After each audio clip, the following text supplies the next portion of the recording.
Before independence India के क्या हालात थे ये बात तो तुम भली भांति जानते हो, लेकिन क्या फॉरेन ट्रेड में आफ्टर इंडिपेंडेंस कुछ चेंज आया, और अगर आया तो ये चेंज क्या था, आज हम इस वीडियो में ये डिस्कस करने वाले हैं। वेलकम एवरीवन, आप लोग देख रहे हैं इको वर्ल्ड डिजिटल क्लासेस और इस समय चल रही है Indian economy series for standard 12।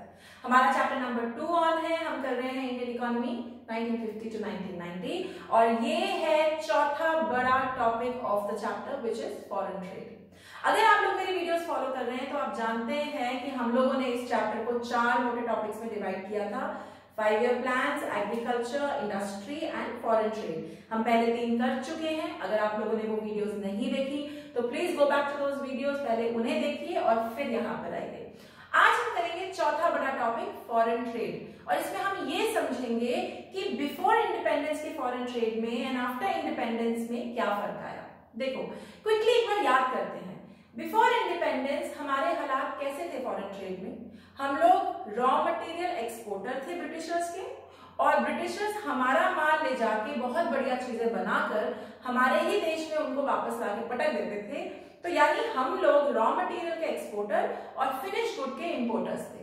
तो जाहिर सी बात है हमारे एक्सपोर्ट्स बहुत ज्यादा दिखते थे, लेकिन वो जो भी एक्सपोर्ट हम करते थे उसका पैसा हमारी जेब में नहीं आता था, वो आता था ब्रिटिशर्स की जेब में। उसका सारा फायदा उनको मिलता था।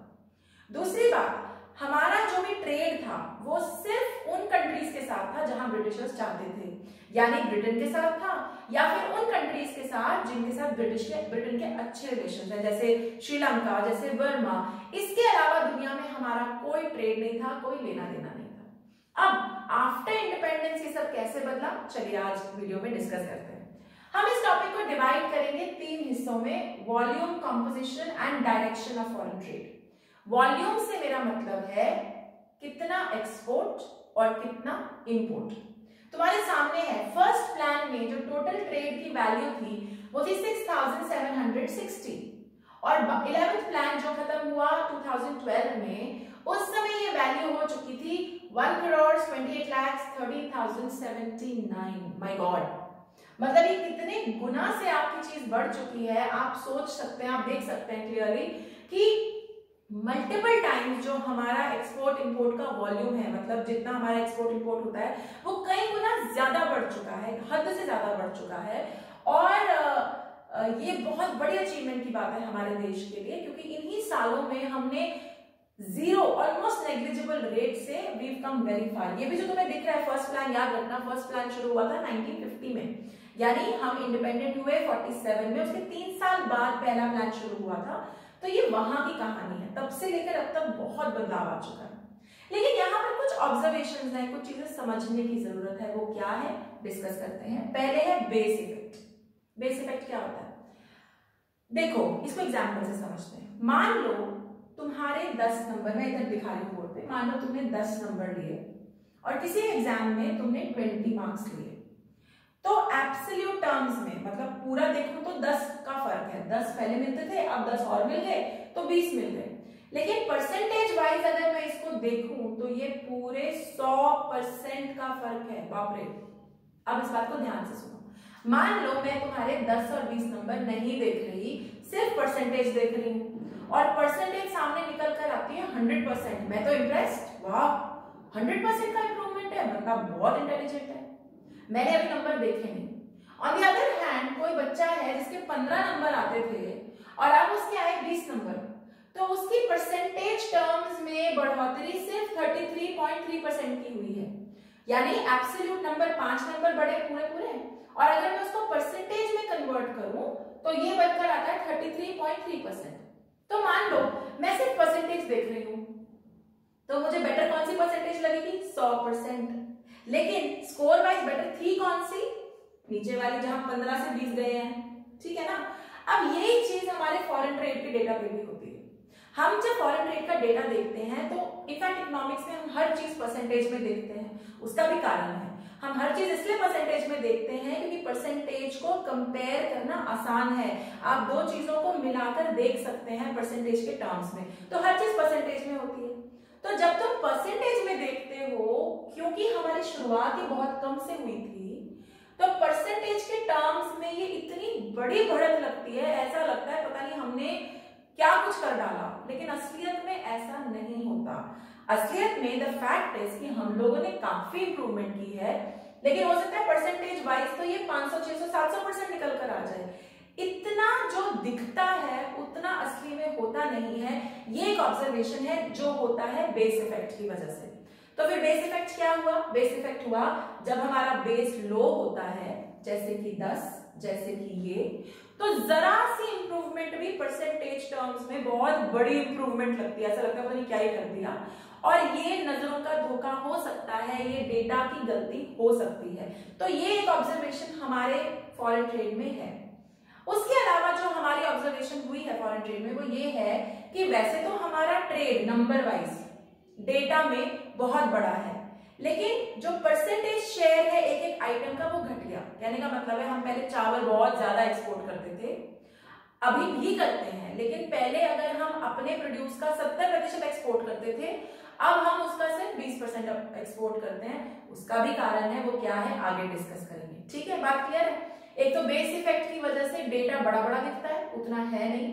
दूसरा, हमारा ट्रेड वैल्यू एक्सपोर्ट इंपोर्ट बड़ा बहुत है, लेकिन एक एक चीज की जो परसेंटेज शेयर है, मतलब राइस अगर हम पहले 70% दुनिया का राइस हमारे यहां से जाता था, अब सिर्फ 20% जाता है। ये बदलाव आया है। क्यों आया है अगले पॉइंट में डिस्कस करेंगे। ठीक है, चलो अगला जो हम पॉइंट करेंगे वो है कॉम्पोजिशन ऑफ फॉरेन ट्रेड। अब कॉम्पोजिशन क्या होता है? कॉम्पोजिशन मीन्स हम किस चीज का ट्रेड करते हैं, हम कौन कौन सी चीजों को एक्सपोर्ट इंपोर्ट करते हैं। इसमें भी कुछ बदलाव आए हैं। अब वो क्या बदलाव है? पहला बहुत बड़ा बदलाव, एग्रीकल्चरल एक्सपोर्ट्स हमारे कम हुए हैं, मतलब परसेंटेज कम हुई है।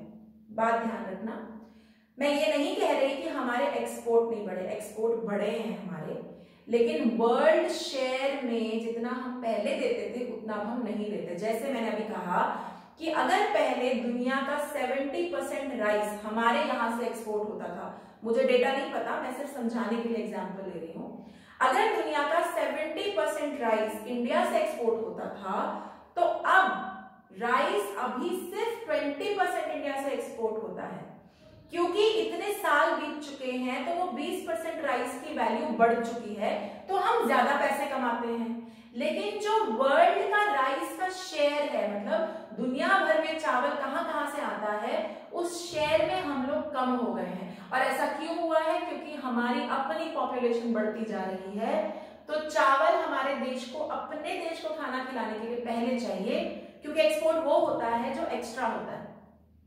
तो डोमेस्टिक इकोनॉमी में जब सबका पेट भर जाता है, जब सबके पास होता है, तो जो बचता है वो हम एक्सपोर्ट करते हैं। पहले हमारी पॉपुलेशन कम थी तो ज्यादा बचता था, तो ज्यादा एक्सपोर्ट होता था। अब हमारी पॉपुलेशन बढ़ चुकी है, इसलिए जितने एग्रीकल्चरल एक्सपोर्ट्स हैं उनकी जो परसेंटेज है वो कम हो गई है।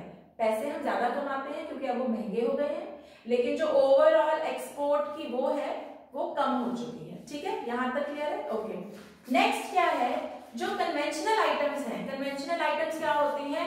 जैसे हम लोग जो ट्रेडिशनली चीजें बनाते थे वो होती थी चाय, जूट और ये सब चीजें जो हैं इनका जो एक्सपोर्ट है वो कम हो चुका है। और इसके बदले ये कम क्यों हो गया? अगेन इसका भी यही कारण है कि जो हमारी डोमेस्टिक इंडस्ट्री थी, जो हमारे अपने लोग हैं, उनको हमें ज्यादा चीजें देनी पड़ती हैं। वो पॉपुलेशन बढ़ चुकी है, उनकी डिमांड बढ़ चुकी है, पहले उनका ध्यान करना पड़ता है, फिर हम एक्सपोर्ट कर पाते हैं। इसीलिए जो कन्वेंशनल आइटम्स है उनका भी एक्सपोर्ट कम हो गया। तो फिर बड़ा क्या? बड़ा मैन्युफैक्चर्ड गुड्स। पहले तो हम टंडन गोपाल थे, हमारे यहाँ कोई मैन्युफैक्चर्ड गुड्स नहीं होते थे, हमारे यहाँ कंपनीज नहीं होती थी। लेकिन जैसे जैसे हम लोग आगे बढ़े, हमारे यहाँ भी मैन्युफैक्चरिंग हुई, चीजें बननी शुरू हुई, and as a result of that आज हम दुनिया में बहुत ज्यादा मैन्युफैक्चर्ड गुड्स को एक्सपोर्ट करते हैं। यहाँ तक बात क्लियर है? All good? गुड। तो कॉम्पोजिशन में एग्रीकल्चरल गुड्स कम हुए, उनकी परसेंटेज, कन्वेंशनल आइटम्स की परसेंटेज कम हुई, और बड़ा क्या? Manufactured goods. और हम इसके अलावा जेम्स एंड ज्वेलरी में भी हम लोग काफी आगे आए और हमने उसके भी बहुत ज्यादा एक्सपोर्ट अब बढ़ा दिए। ठीक है, अब अगला टॉपिक करते हैं finally, direction of trade. Direction of trade क्या होता है? डायरेक्शन से मतलब है ट्रेड किस किस कंट्री के साथ होता है। पहले तो हम जानते हैं ब्रिटेन के साथ होता था, श्रीलंका के साथ होता था, या किसी भी ऐसी कंट्री के साथ जहां ब्रिटेन चाहता था। लेकिन अब हम लोग एक्सपोर्ट्स में सबसे ज्यादा यूएई, यूएसए एंड चाइना के साथ डील करते हैं, और इंपोर्ट्स में top of the list is China, then UAE and then USA. आप जानते हैं कि यूएसए के साथ हमारा बहुत तगड़ा एक्सपोर्ट इंपोर्ट का रिलेशनशिप है, चाइना के साथ भी, लेकिन चाइना से हम ज्यादा इंपोर्ट करते हैं, जिसमें फिलहाल आप जानते हैं we have called for buy local be local. तो वो जो लॉजिक है वो अब समझ में आता है, क्योंकि चाइना से सबसे ज्यादा इंपोर्ट होते हैं हमारे देश में। तो इस तरीके से आफ्टर इंडिपेंडेंस हमारा पूरा फॉरेन ट्रेड का सिनेरियो बदला, हमारा वॉल्यूम बढ़ा, हालांकि डेटा कई बार गलत दिखा सकता है बिकॉज ऑफ बेस इफेक्ट। हमारा वर्ल्ड ट्रेड में मॉनेटरी वैल्यू बढ़ी, लेकिन परसेंटेज शेयर्स कम हो गए, खासकर एग्रीकल्चरल प्रोडक्ट्स के, कन्वेंशनल प्रोडक्ट्स के, और जो हमारे मैन्युफैक्चर्ड गुड्स थे वो कहीं ज्यादा बढ़ गए। और हमारा जो डायरेक्शन ऑफ ट्रेड है अब वो फैल चुका है। ये top of the order countries है, मतलब ये सबसे ज्यादा जिनके साथ हम डील करते हैं वो कंट्रीज हैं, लेकिन इनके अलावा भी कई कंट्रीज हैं जिनके साथ हम डील करते हैं। इस तरीके से हमारा foreign trade completely over the years change हो गया, right? I hope you are clear with the concept, and the next video will be the last video of this chapter. If you're seeing me on YouTube, don't forget to hit like and subscribe button. Till then, bye bye.